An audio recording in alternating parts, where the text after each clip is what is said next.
Hi guys, welcome to another episode.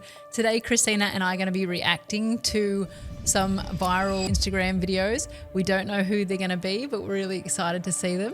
And so let's see what happens. If you chose entrepreneurship, you did not ask for easy. That's true. That's true. Ask for it to be worth it. And I do think that this game of entrepreneurship Definitely. It's definitely worth it. The freedom. And I do think that this game of entrepreneurship is worth it. I had a rough week where one of my businesses is super cash strapped. Another business thinks they can do a huge deal. They can't. They're not going to be able to get the deal done. I have another business that has like a key employee leaving. And all that is happening in this week. And there's this wild thing about entrepreneurship. Yeah, it certainly feels like that all happening at the same time and you're just juggling. About entrepreneurship where I think that the universe kind of asks you sometimes, if you want a thing, you tell it. And then the universe goes, you sure? And then it just kind of...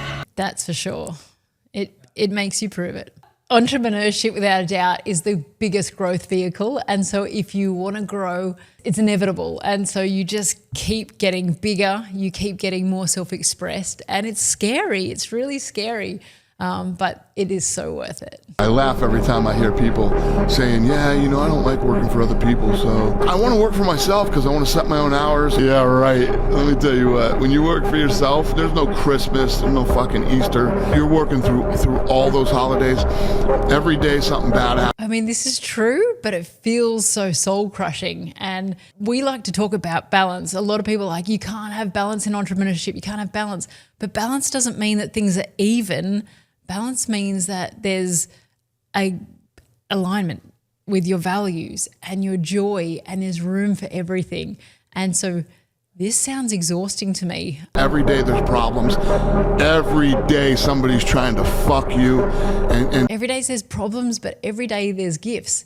And his next comment was, every day someone's trying to fuck you. But also, if you see that everybody's trying to help you, then you'll get more of that. Fuck you and take what you've built. It's a war. While there is some truth to this, it doesn't have to feel like you're always in a war field.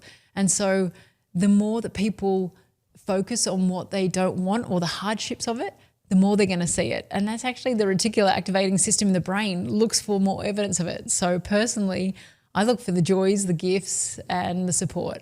So he's definitely got some really accurate points, but the more you focus, wherever you focus, you're going to see more of. Person, when they live in stress and they live in survival, Dr. Joe, he's the real deal. always go to the worst case scenario. If we prepare for the worst, anything less happens, there's better chances of survival. Yeah, we find that really common with all of our business clients, actually. And 10 great things could happen to you in one day, and one thing doesn't go your way, and you focus on that one thing. That's survival. Person who's had experiences in the past, their biggest concern is that they want to make sure it doesn't happen again, and they're always planning in case it does. That's so true. And when we're planning for this survival, then it results in burnout. It's exhausting and it's draining. And, you know, I know Dr. Joe is going to go on to say that you can actually reverse it the other way around, because I've been to his week-long retreats. I live what he preaches, and there's absolute beauty and freedom and love on the other side of it. And so you don't have to stay in the survival mode. You can actually go into a thriving mode.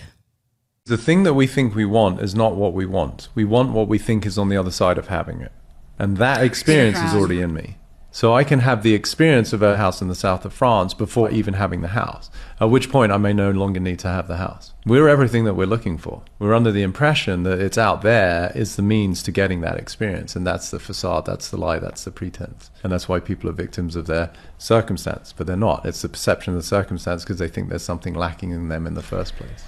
I love Peter Crone. I think he has a ton of wisdom. And this is one of the classic teachings as well, is it's not outside of you, it's inside of you. So when you're looking for the house, the millions, the partner, you're looking for a feeling that gives you, and in addition to the growth that it provides you as well. But you can also achieve that by feeling it internally and knowing that there's no lack. That will eventually just add to your life, and it will also add to your growth. And get ready. The moment you decide to make a different choice, I don't care what habit or what belief or what emotion you want to change, the moment you say, I'm not going to complain, I'm not going to judge.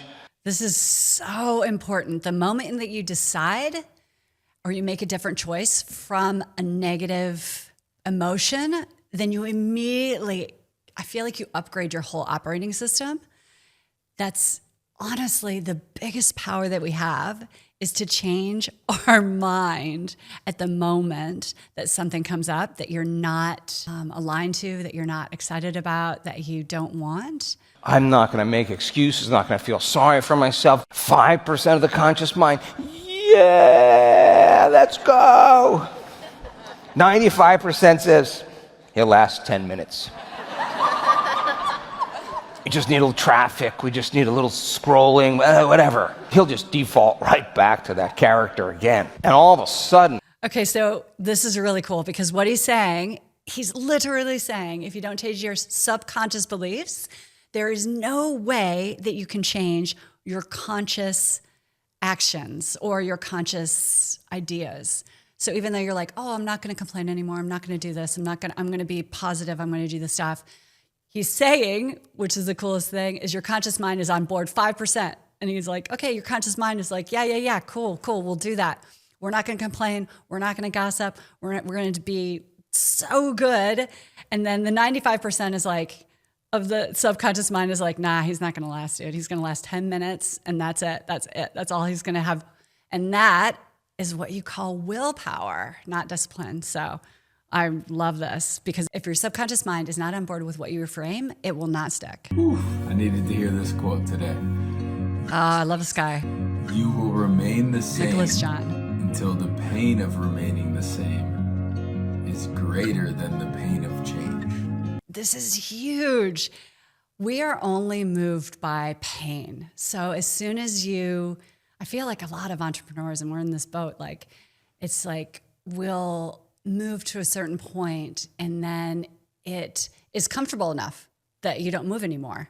So when the pain of unfulfillment, of knowing that you're not reaching your potential and all of that kind of stuff becomes so overwhelming that there's, my business partner and I like to call it the tipping point.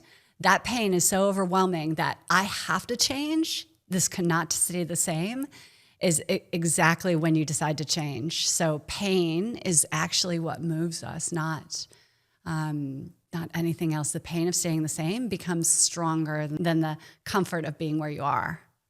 I completely agree with this. Why does it take so much for us to change sometimes? Why does it take so much for us to change? So I think it's really cool that he even mentioned that. Why does it take so much? Because I do think when we get comfortable, comfort is comfortable, man. It's so comfortable.